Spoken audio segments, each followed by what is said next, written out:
words dissident means to challenge HIV as the cause of AIDS, and to explain that the AIDS drug AZT is harmful and doesn't work. My film diary will take us to Berlin, New York and London. And with the help of the small camera we're using now and 3 full film crews, I'll show you how the dissident battle is being fought. I tried the small camera out for myself with this shot of the lamp and potted plant above my desk. I'm using it for travelling shots and extra bits before we meet with the Berlin crew. John Lauritsen arrived from New York today, and the long, hot summer of dissent truly began. He brought a case full of his book, The AIDS War, hot off the press. It chronicles the story of the AIDS dissident movement. Tomorrow we're going to Berlin to present the dissident voice at the World AIDS Conference. Why did he call his book The AIDS War? Using a metaphor of war, saying that the AIDS phenomenon is like a war with the terrible loss of life and suffering, and also profiteering, propaganda, treachery, espionage, sabotage, and all of the things that we associate with the war, and of course intense censorship in trying to get out the truth about AIDS. So John and I, together with Hector Gildemeister, a German-born biochemist who works with us, set off for Hanover and Berlin.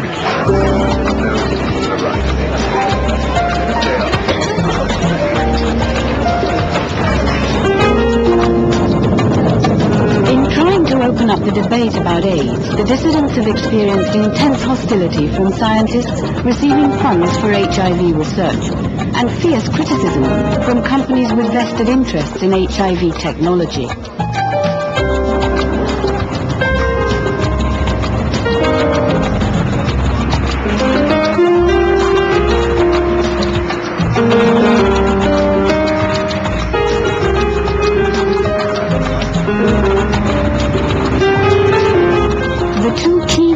For our assault on Berlin are to represent the views of leading scientists who question HIV as the cause of AIDS. These scientists have of course not been invited to the conference.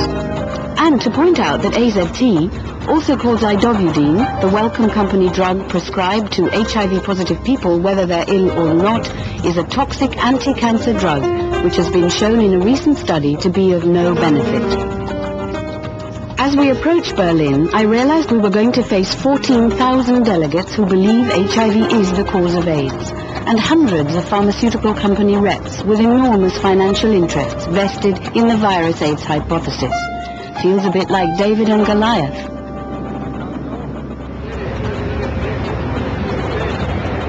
It was reassuring in the evening to meet up with the Berlin group of dissidents and friends who'd gathered there for the conference week. Nice to see you. If only we could reach them, if they would believe what we say. That would be so fantastic. If they saw all those dissidents who have already recovered. That would be so marvelous. We will kill them, of course, because they were simple. We say AIDS is over. And shock, they will die. By shock, of course. Yeah. We all trooped off to sit at a pavement cafe. We are here to talk about the International AIDS Conference, which unfortunately is taking place here in this city, which is a great shame for the city and for the nation, because it's just a congress of lies. We've been joined by the leading dissident of them all, Peter Duesberg. He happened to be in Berlin visiting his mother.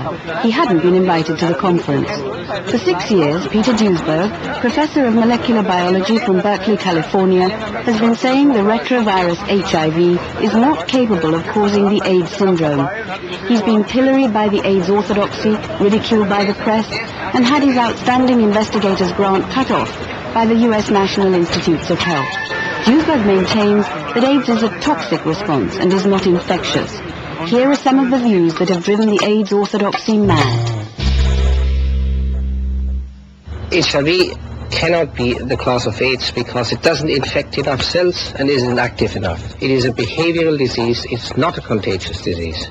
It is a disease that is linked to drug abusers, intravenous drug users or oral drug users, and clinical health risk groups, like recipients of transfusions and hemophiliacs.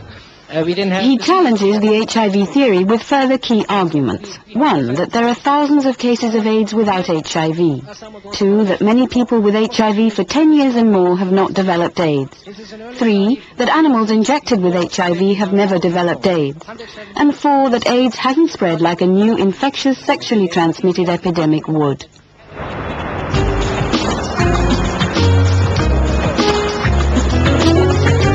Met up with the German crew at last, and a whole new world opened up.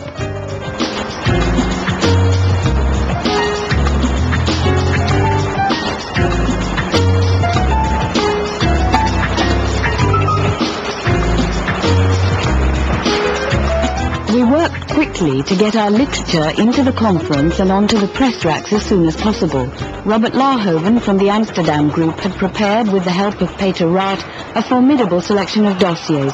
These included the journal Rethinking AIDS, from the Group for the Scientific Re-Evaluation of the HIV/AIDS Hypothesis, a group comprising 150 scientists and researchers, including a Nobel Prize winner. Our efforts were futile. Within hours, all the dossiers in the press lounge were confiscated by the organizers. But Robert managed to get some onto a stand in one of the main conference halls. One of the first questions asked at the opening press briefing was why had Peter Duesberg not been invited.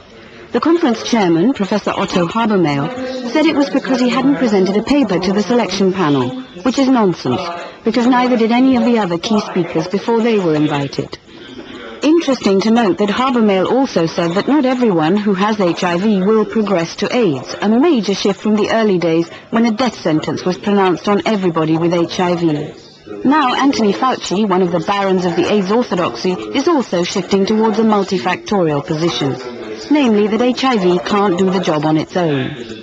Clearly the virus is a major factor, and I think we should put that to rest, but there are other things that need to be addressed from a potential therapeutic standpoint, and only by understanding the fundamental mechanisms of pathogenesis can we approach this multifactorial and multiphasic disease in a comprehensive fashion.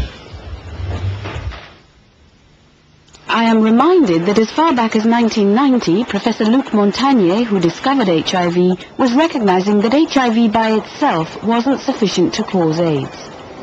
At first, yes, we thought we had the best candidate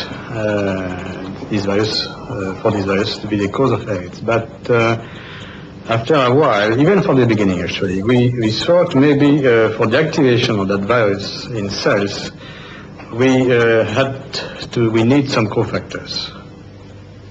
So I would agree that HIV by itself, or some strains of HIV, are not sufficient to induce AIDS. Of development policy, and this year, for the first year, the subject... Dean Jameson of the World Bank was there, 3 weeks.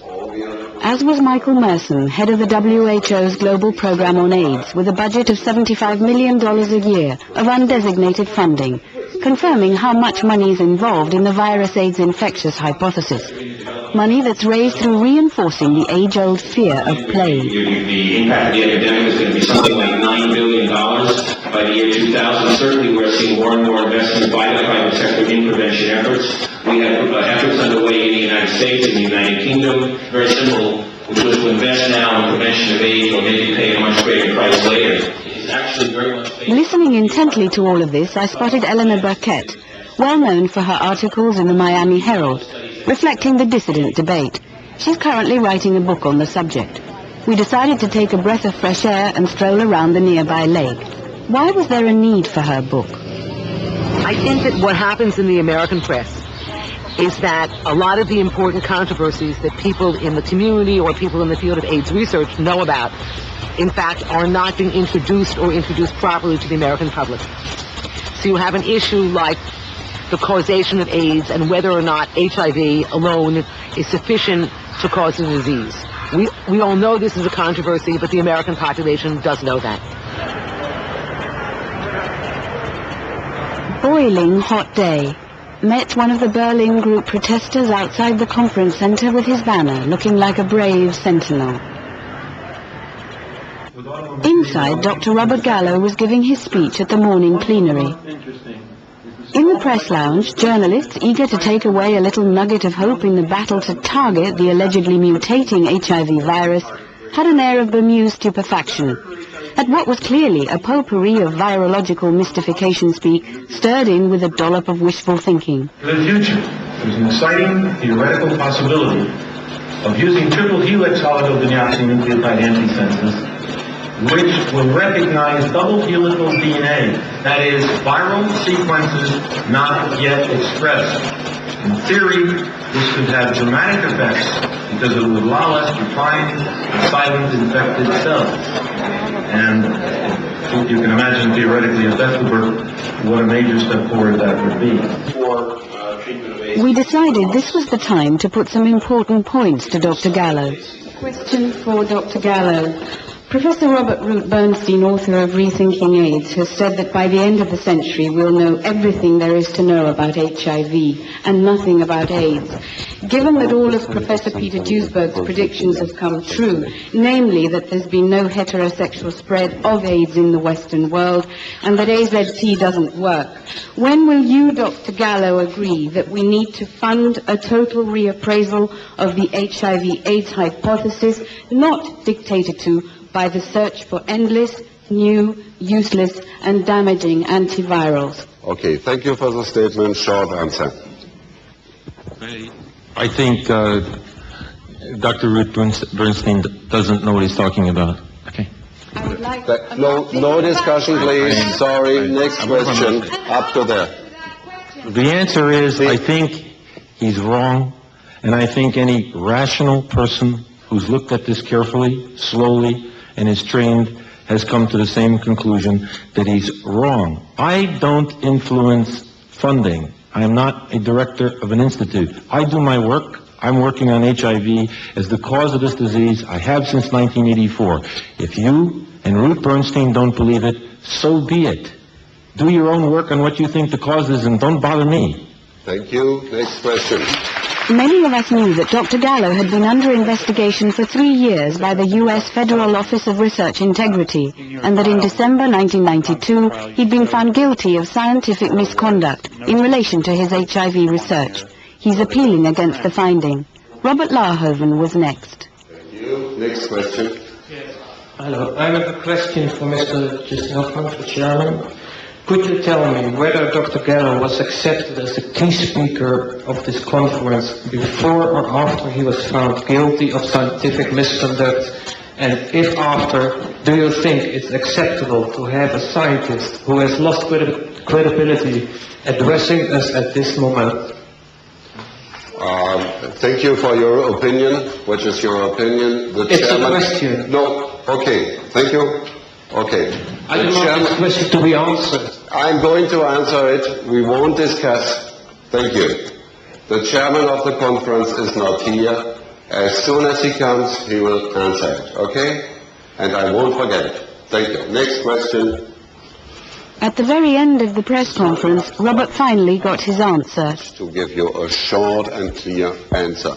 Why shouldn't the International Conference on AIDS invite two very fruitful AIDS researchers, and this is Professor Montagnier and Professor Gallo. Thank you for coming. The session had a lively ending when a furious Martin Delaney, AIDS activist from San Francisco, upbraided me for questioning the heterosexual spread of AIDS. So excited did he become that he grabbed me in a vice-like grip. They have CMV, retinitis, madam, will listen. Then Hector waded into the fray. Oh, you silly twit. That data has been rebutted. Conclusive. What about Duesberg and the drug addict nonsense? 63 heterosexual cases in Great Britain, which is one...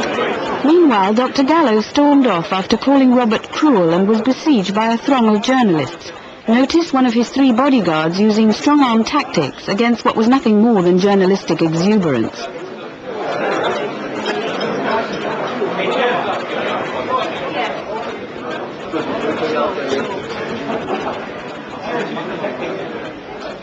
Since when when does a scientist have to go to a conference with 3 bodyguards, I ask myself. The atmosphere is very strange in a way, because people are waiting for something to happen and nothing really happens except the same old stupid propaganda. Always the same thing. We are waiting for vaccinations and they don't come. They are promised every year they would come sometime later, but they never come. It's an atmosphere of waiting for something that doesn't come. We'd gone round the corner from the conference centre to Carvey's flat. The group's posters and banners have rocked Berlin this week, and they've joined up this evening to watch transmission of their own cable programme.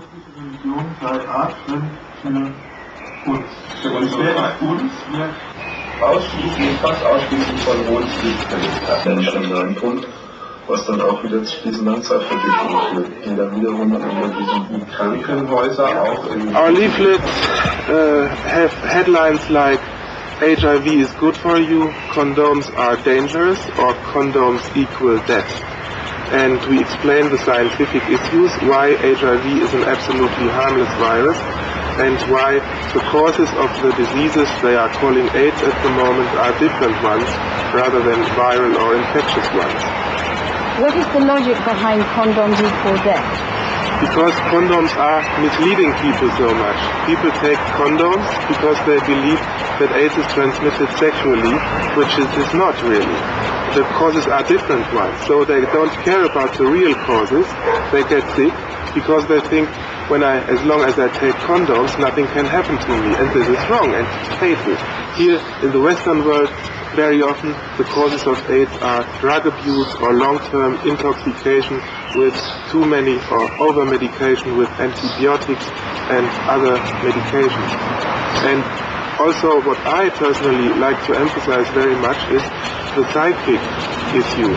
Because imagine some doctor tells you you are HIV positive. It's such a shock that many people who suffer from this shock of this pseudo-diagnosis, as we call it, they try to commit suicide, they don't eat enough anymore and good enough anymore, they start to use drugs or more drugs, they start to drink or to drink more. So alone this diagnosis of being positive, which doesn't really mean anything, is very pathogenic. My name is Gabriela. I'm infected since 8 or 9 years with HIV. And when I get this diagnosis that I die in 2 years, I become totally crazy. I made 2 suicides of that. And I start to sneak cocaine because I couldn't live with this knowledge. And I stopped using cocaine because they put me in prison in Amsterdam.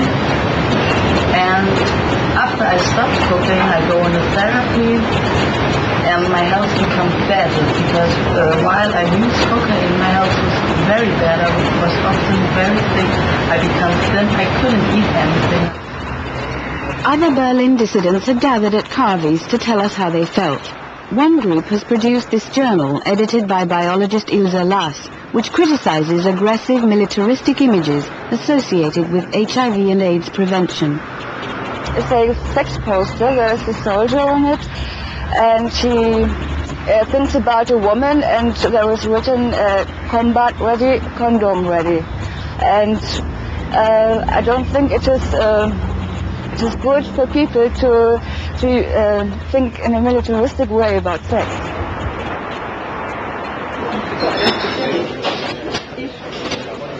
We went to see how Robert was getting on at his stand with the leaflets and literature.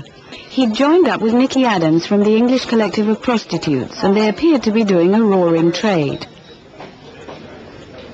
We came to the conference because we wanted to get information to strengthen our work that we've been doing against AIDS being used as an excuse for repressive legislation against prostitute women and other so-called high-risk people. For example, in the States, AIDS has been used as an excuse to bring in mandatory testing of prostitute women, and in other areas, AIDS is being used as an excuse to bring in legalized state-run prostitution, which we are very opposed to. Back into the fray this morning to tackle Professor Ian Weller on the toxicity data from the Concord study. He had taken a brave stand in revealing that the Concord study showed no benefit from AZT. In fact, more people died in the group who took the drug longest and more of them suffered severe side effects. But the toxicity data from Concord hasn't been made available and is still in the hands of Wellcome and the Medical Research Council.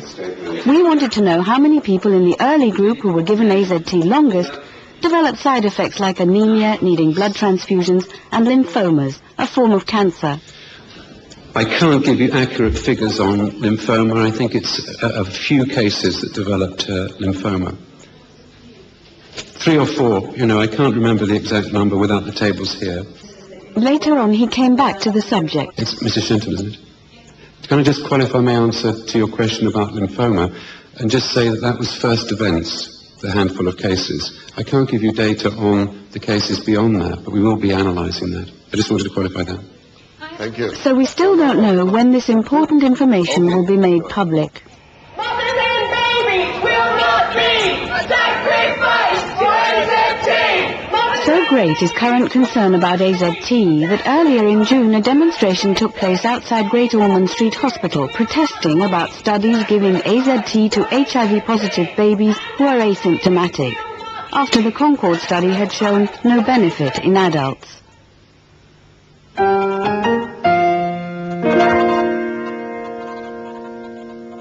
Great Ormond Street Hospital is the most famous children's hospital in the UK. It's also at the centre of a controversial study that's treating babies born to HIV-positive mothers with an AIDS drug called AZT or Retrovir. We've come here today to protest against the trials of AZT on babies. In this country at the moment, nobody seems to care that people are taking this drug which is toxic. This is the syrup form in which AZT is given to the children. AZT can have very serious side effects in adults, including nausea and vomiting, destruction of bone marrow and severe anemias, sometimes requiring blood transfusions. This HIV-positive African woman is on AZT and her son is undergoing tests at Great Ormond Street. I'm worried he should be given the AZT treatment and I need more information. Many of the women who are in the Great Ormond Street study are from Africa. Marilyn Bazara is a community worker with HIV-positive families. People are suffering. These side effects are so strong from this medicine AZT. They're losing their muscles, they have headaches, they have diarrhea and all this. So they need more information. George Galloway MP has tabled questions about AZT in Parliament. He's worried about the trials in children. If people knew that this highly toxic drug was being administered to potentially hundreds of small children, as I say, most of them black, most of them without a voice, their parents without a voice in British society, then I think that these tests would be stopped. And I think that the whole situation ought to be investigated by the government. The Medical Research Council part funds the Penta study. They gave us this statement. Only children with proven HIV infection can be enrolled into the study. Full discussion and written consent is required before any child enters the trial. Following publication of the Concord trial, the Penta trial was reviewed. The decision to continue the trial was unanimously endorsed by the Medical Research Council. While we were in Berlin, reports about the AZT Concord study made headline news. No benefit. Nikki Adams brought her worries about continuing with the Penta AZT studies in babies to the conference. Would you go as far as saying that the trial should be stopped immediately? I would say that I think it would be wrong to extrapolate the results in an adult trial to the child model. But I think your question is best directed at a paediatrician, and therefore I would support the continuation of trials in children of that nature. Even when they're asymptomatic? Even when they're asymptomatic, yes. It was at this moment that the news began to spread that there'd been an incident outside involving ACT UP. ACT UP, the AIDS activist group, was present in force at the conference. They were there as official dissidents.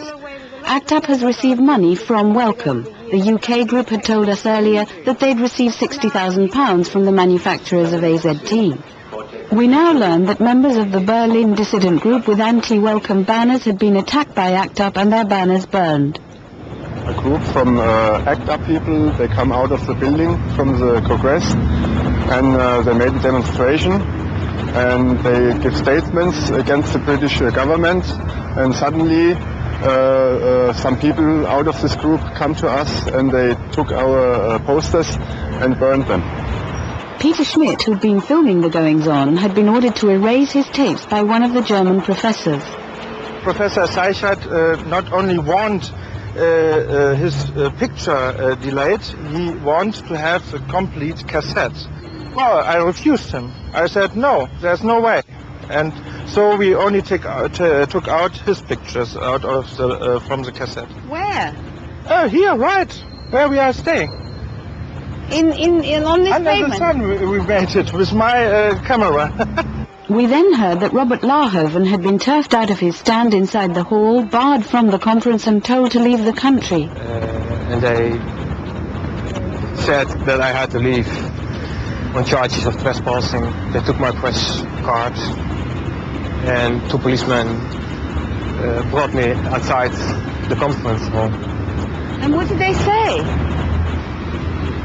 That is, if I ever cross this line,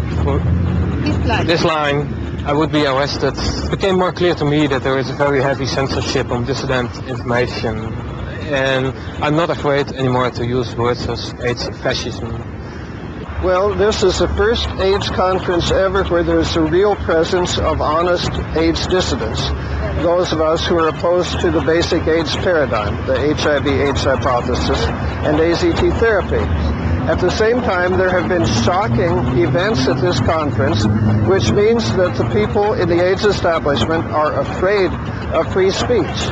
The tension of the last few days has begun to take its toll. No longer do any of us smile. The hostility is so powerful, even amongst our own journalist fraternity, that all we can do is set our faces into a concrete mold and wade through the sea of somber faces.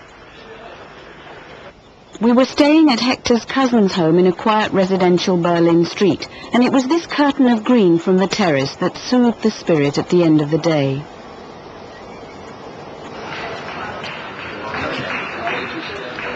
The last day, we'd been joined by Celia Faber, veteran dissident columnist from Spin magazine. She's reported on Peter Duisberg's scientific arguments over the last 7 years. How did she feel about his absence at the conference? I wish he were here. I wish he would come to one of these things and that it would actually really come to a head properly one of these days. He would be such a treasure in this place because he's got because he has been taking the opposite point of view. He is the one who is the most well-read and fortified in the criticism, and obviously criticism is the most constructive thing to any hypothesis. I do get extremely despondent, and I've been feeling that. When I walk around here, I feel like this is so hopeless. What we are up against is a gargantuan, multi-billion-dollar infrastructure, and who do we think we are? Who do we think we are kidding? You know, I mean, but you have to just be Sisyphus, right, and keep pushing the rock up the hill and let it roll down again. There's no other choice. The only other option is to just turn around and walk away, which, well, obviously we know what we know, so it's too late to do that. So we rolled the rock up the hill to the last press conference. I had lost my crew, so took the small camera along with the shaking hand. We'd issued our own press release. To know this, I would like to ask Harvard Mail, are you willing to apologize for the horrible acts of violence that you have condoned and for the acts of censorship for which you personally are responsible? You owe me and many people an apology. Can you do that, or will you refuse to do so?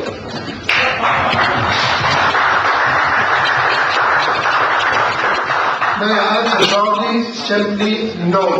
Since what you are saying is not the truth. At the opening press briefing, Professor Habermehl had described people who question the role of HIV as mentally disturbed groups. Celia Faber took up the cudgels, reminding the panel that many distinguished scientists are questioning HIV. Would you refer to Dr. Mullis, who's one of your colleagues, as mentally unstable, which is what you actually did? If you were not aware of this, now that you have been made aware of it, would you consider an apology? would like to give a statement. We are here under very severe pressure and to perform such an unusual big conference is a very difficult work.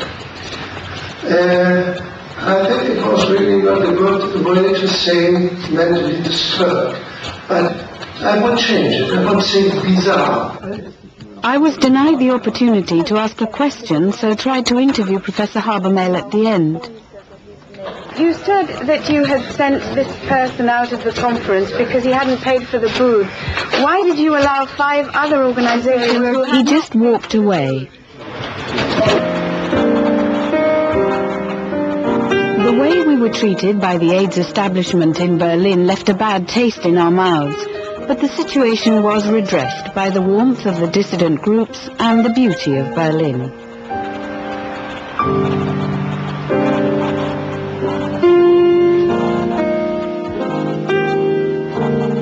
There's only 2 days to go before our AZT on Trial conference. We'd been planning it carefully for 2 months and had invited our European and American friends. The key speaker is Peter Duisberg. If 3 other people don't show up, you don't look like a fool. Then expect a different guest. Can we go into that kind of detail later on? Sure. The exchange of information. Okay. The conference is being organized by an ad hoc committee called SCAM, the Standing Committee on AZT Malpractice, chaired by Martin Walker, author of the book Dirty Medicine. We had placed ads in the gay press, but Richard Henriquez had some bad news. The pink paper had withdrawn our ad. They pulled all the correspondence, all that has been pulled. They pulled absolutely everything, and they pulled the advertisement to SCAM as well, because they had pressure on them. Went to meet Peter Duisberg, who was flying in from San Francisco.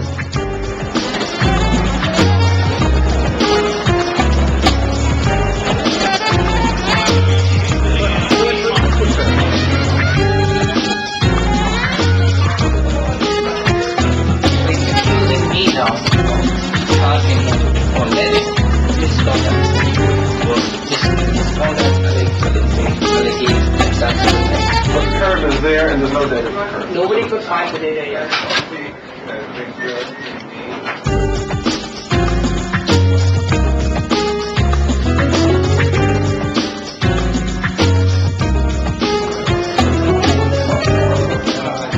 The big day at last.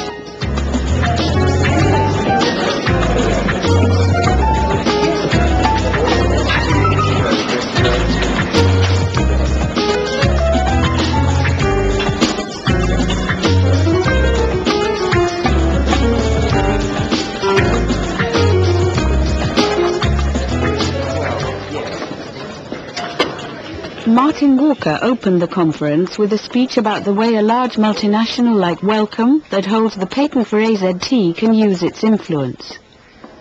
What we're talking about is the product marketing of a very expensive, overcapitalized product, which has got to be sold on and has got to make something in the region of 400 or 600 million pounds in the first 3 or 4 years of its existence. It normally takes a period of anything between 5 and 12 years for a new drug to obtain a license. AZT was fast-tracked through the British licensing system, even though there had been no trials in Britain.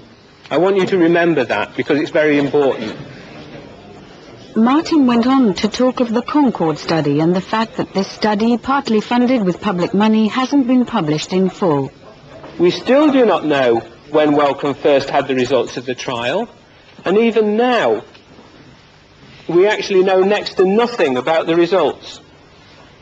Why is the Department of Health, which was an eager participant in the trials, not defending our interests and holding a frank public debate about the results, instead of continuing to condone the prescription of the drug? John Lauritsen was the next speaker. He reminded us of the officially documented evidence of the irregularities in the trials that led to the licensing of AZT, both in the UK and also in the USA by the Food and Drug Administration, which is known as the FDA. FDA documents released under the Freedom of Information Act show that this study was incredibly uncontrolled and sloppy. Violations of protocol were widespread. And I might add that protocols are the rules of the game for a study. So if you violate the rules of a game, you are cheating. If investigators violate the protocols, they are cheating. There was cheating in the study, and I will certainly get to it. Above all, the one thing which justifies my use of the word fraud, and I'm the son of a lawyer, and I'm not foolhardy, so when I say fraud, you may be sure that I have something to back it up, is this.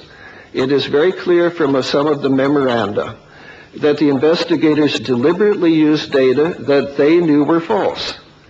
No ethical scientist ever uses data that he knows are no good. The documents show that one of the study centers, the Boston one, was investigated by the FDA. The FDA investigators, and they appear to have been unusual in that they were conscientious. They recommended that every bit of data from Boston be totally excluded from the study. Almost every single patient in the Boston group had violations of protocol. There was a high-level meeting attended by the FDA Commissioner Frank Young and Vice President of Research David Barry of Rose Wellcome. They decided what did they do about all of the fraudulent Boston data as well as innumerable violations of protocol in the other 11 centers. They decided to exclude nothing at all. Nothing. Garbage was thrown in with the good stuff. On this basis alone, the phase 2 trials were fraudulent. During the breaks, we asked some of the participants why they thought it was important to be there. Steve Lumley is HIV positive and works as an HIV trainer for a local authority. I think it's outrageous that people whose job it is to tell people about HIV and AIDS actually don't have the information, and the information is not being made available to them quite deliberately to be able to do their jobs. Thank you. Thank you very much. Thank you very much. Then Peter Duesberg came to the microphone. He began by explaining why AZT, a cancer chemotherapy drug that mimics thymidine in our DNA chain and then blocks the chain from making new cells, is not appropriate as an antiviral drug. So AZT was developed in the 60s. John Lawson already gave you part of the story. To kill human cells. That was what it was developed for. It was a designer drug to be used in cancer chemotherapy. It is an analog of the 4 building blocks of DNA. Thymidine exactly is the building block that it is related to, and it acts as a chain terminator of DNA synthesis. So whenever AZT is incorporated into DNA instead of thymidine, the DNA stops right there. That's the end of the DNA. And when DNA stops, the primary consequence is the cell is gone. DNA is the central molecule of life, and if you terminate it, then it's time to say goodbye to this planet. Duesberg went on to criticize earlier studies by Gallo, Broder, Furman, and others that led to claims that AZT can target HIV and is 1,000 times more toxic to HIV than to healthy human cells. If the drug is more toxic to the agent that is presumably causing disease than it is to the host, that is what they call the pharmaceutic window, or the therapeutic window in which you can operate. Toxicity levels and dosage recommendations in the doctor's reference books are still set according to the earlier low toxicity findings.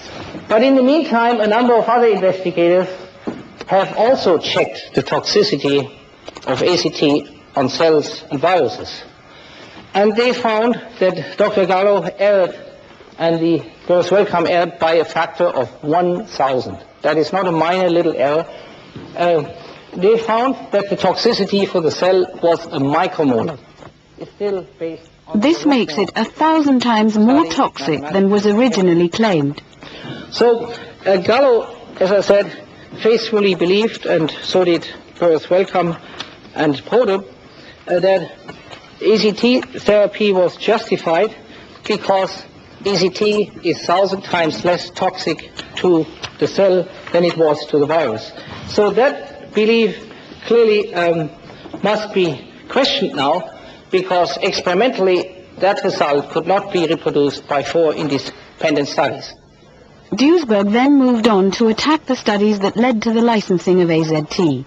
He pointed out that figures for deaths showed 19 in the non-drug or placebo group and only 1 in the AZT group. But 30 of the AZT group suffered such severe anemias they had to be kept alive with multiple blood transfusions. This was the case in only 5 in the placebo group. They said in the same paper, if you look at the table, that 30 guys needed multiple transfusions. That is a euphemism. They would have died from anemia, that is, they didn't have enough red cells to breathe any longer, had they not been transfused with red cells from somebody else to keep them alive. So if you figure that in, and in the placebo group there were only 5, and it is quite possible that those in the placebo group get the anemia from sharing AZT, because they figured out very fast who got AZT and who got a placebo. They taste different and they smell different, and they actually did patient-initiated drug sharing. That could be the explanation for the anemia in the control group as well. So if you add that up, if you include the would-be deaths, had it not been for the transfusions, we would have 31 would-be deaths in the RCT group and 24 in the placebo group, and now there's no longer any reason for celebration. Pascal de Bock is HIV positive. He took AZT for 3 years until he suffered a stroke and wasn't able to continue with his work as an operating theatre charge nurse. What did you decide to do about AZT? I said, well, if the AZT had been sort of given for 3 years and hasn't done anything for my T4 count or for my health, there's something wrong there. And I decided therefore to bin any single medication I was on. So I just binned the migraine medications, the HIV medications and everything. And I just learned how to take responsibility for my own health through another helping group. And I've been much more alive since then. The next speaker was Jad Adams, author of AIDS, the HIV Myth. He produced and directed the first film we made about AIDS, and has strong views about the way the dissident voice has been reported.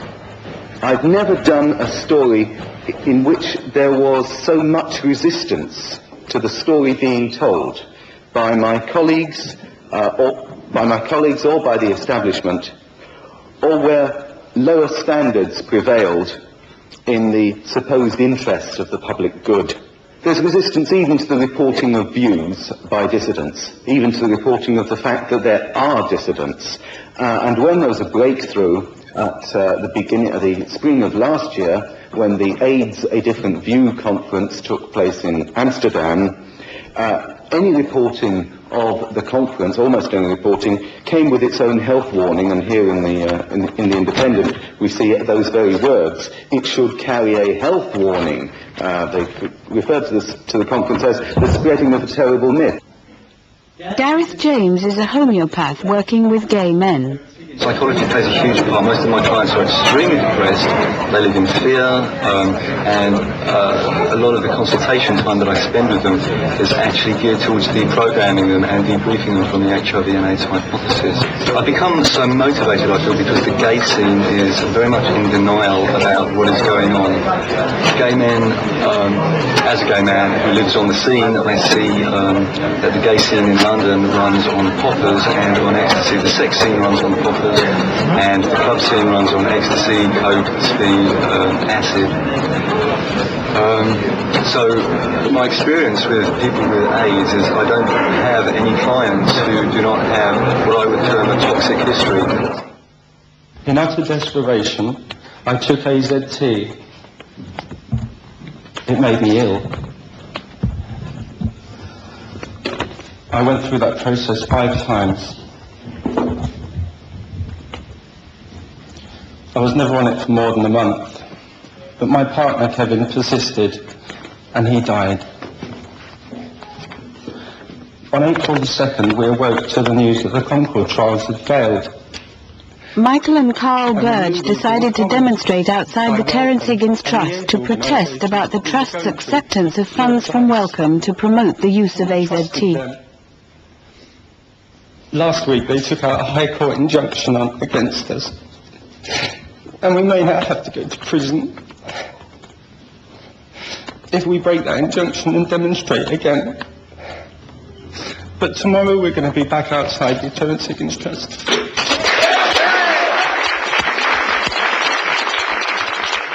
At the very end, I spoke to Michael Verney Elliott, who's reported on 3 of our dissident documentaries. After 7 years of reporting on this issue, are you surprised at how little headway has been made? I'm not surprised, I'm disappointed. But, you know, little by little, we'll get there. We'll get there. How? Galileo didn't do it overnight. How will we get there? Because as AZT is seen to be a total disaster, at best useless, at worst lethal, people are going to get the message. It's like, you can't fool the people all the time. People are going to get hip to this. It's like, you know, somebody is eventually going to say the emperor has no clothes.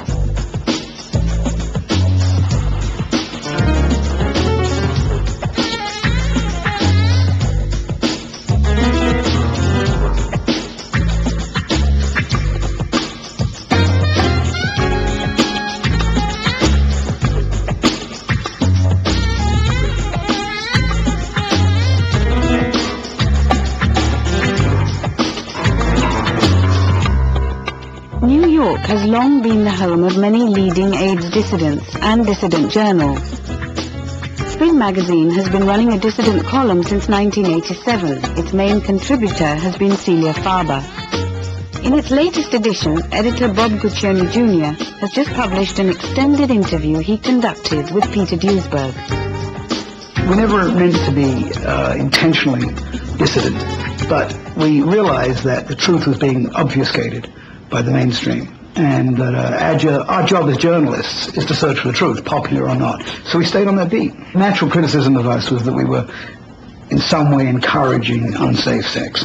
This is completely ridiculous. We have over and over and over editorialized that whatever you do, be careful, because there are so many other STDs out there. They're all on the rise. And we know they're damaging. We don't know HIV does any damage. So we say constantly, protect yourself, be careful, be smart. And we even put a condom in our magazine, one issue, which got us banned across America, for which I'm immensely proud, but we got banned for that. So no, we've always been on the side of safe sex, absolutely. But not this politically correct, banal obsequience to the party line.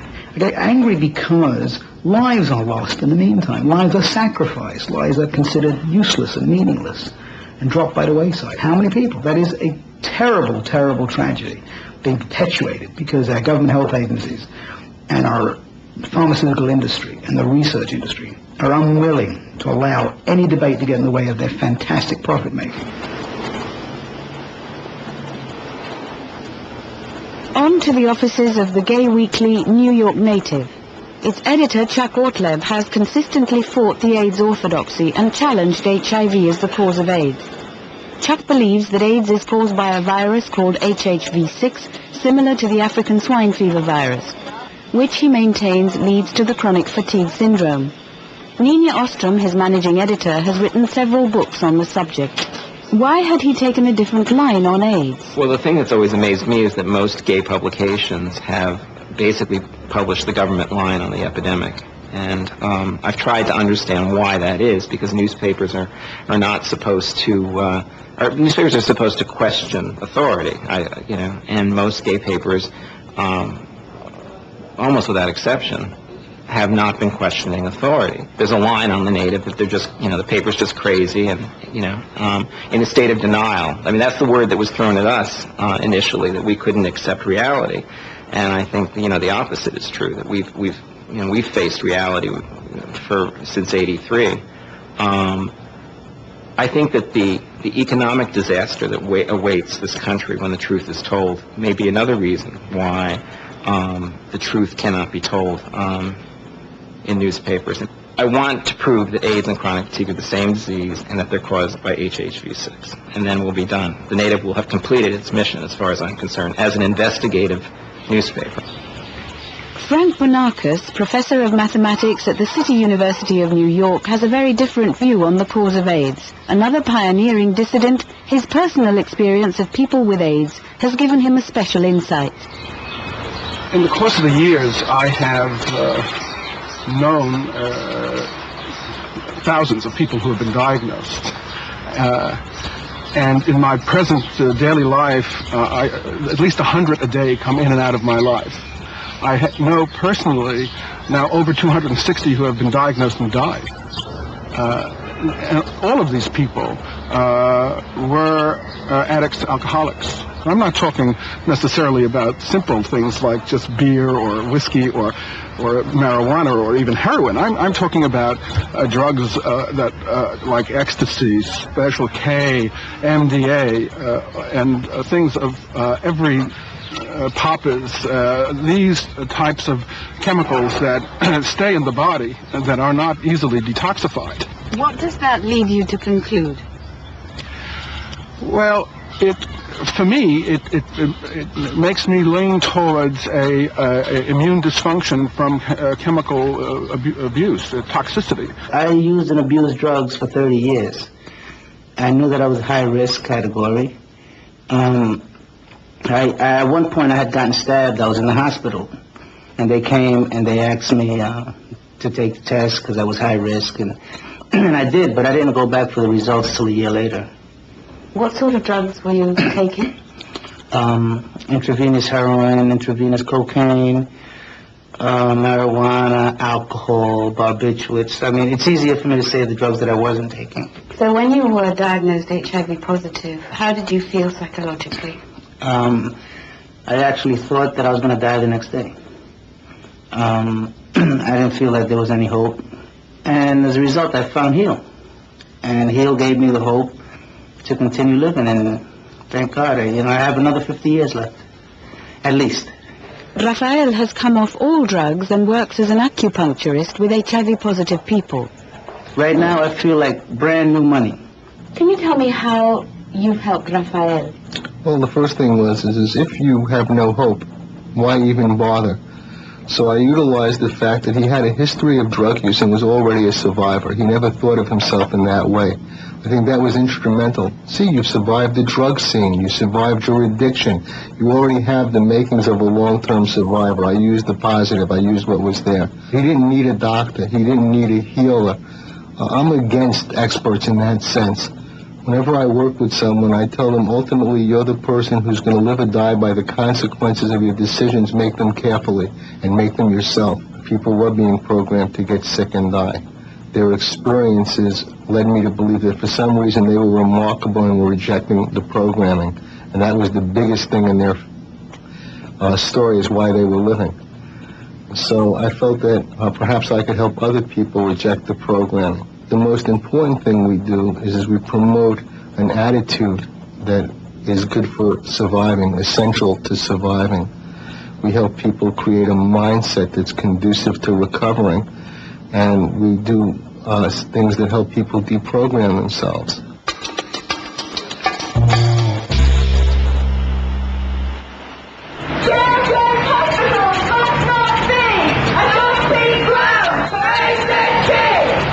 We set off early this morning to join the demonstration outside the Medical Research Council, protesting against their funding of the AZT Penta study in babies. Professor Alfred Hessig has flown in from Switzerland. He's a specialist in immunology and deeply opposed to the prescribing of AZT. He believes the medical profession has made a big mistake about the cause of AIDS. I snatched a few words with him earlier this morning in Regent's Park. AIDS is certainly not a response to an infectious agent, the HIV virus. Primarily, it's a stress response with persistent formation within the body of inflammatory substances, which, if they don't stop and go on in formation, lead to death. He believes that the inflammatory response causes too much iron to accumulate in the body, causing iron overload. So the key mechanism to prevent AIDS is to lower the iron level. And this is probably very important to avoid the disorder. Don't get ill! Don't get worse! The MRC says it's medical research! Don't get ill! Don't get worse! But the MRC says it's medical research! Don't get ill! Don't get worse! But the MRC says it's medical research! AZT is being given to anybody at all, especially to babies, when it was known to be too toxic many years ago to be given to cancer patients. So why are they now giving it to little babies? The Medical Research Council should be accountable to the British public and to people generally for the kinds of experiments which it authorizes and the trials which it authorizes. So we as the public are demanding that the Medical Research Council not fund the trials of AZT at Great Ormond Street. A delegation asked to speak to an MRC representative involved in the studies, but we were denied. Three votes, they are lying, they are lies, and lies. I'm here because these trials are based on fraudulent science. They're based on a fraudulent hypothesis. There's no accountability of the scientists. They only dialogue and negotiate with their puppets and pets in AIDS organizations, which includes all the gay AIDS writers who write for the AIDS press. They are linked in an unholy marriage and diabolical alliance into which people with HIV and AIDS have no way of inputting. You have the AZT warlords in there. That's what this is about. And gay men are in collusion with the system that's destroying and killing them. The 4 months of activity are over now and winter has set in, but the battle will continue. And I'm left with some of the strongest phrases of our long, hot summer of descent ringing in my ears. And their children will not be sacrificed to AZT! HIV is not the cause of AIDS. There is no reason why somebody with HIV antibodies should not remain healthy. And there is no reason why most people with a diagnosis of so-called AIDS cannot recover. It is HIV/AIDS hypothesis which is deadly and has killed these people. The medical profession has managed to be absolutely thick about trying to understand what is going on. The easy solution is for people to take responsibility for their health and educate themselves. This is the ultimate answer, and this is the only way we will solve AIDS and other problems. I think truth can be suspended, rerouted, rejected for astonishingly long periods of time. But I think it's kind of like energy. I don't think it can be destroyed. It is rather like an airplane in a holding pattern, and it does have to land somewhere eventually.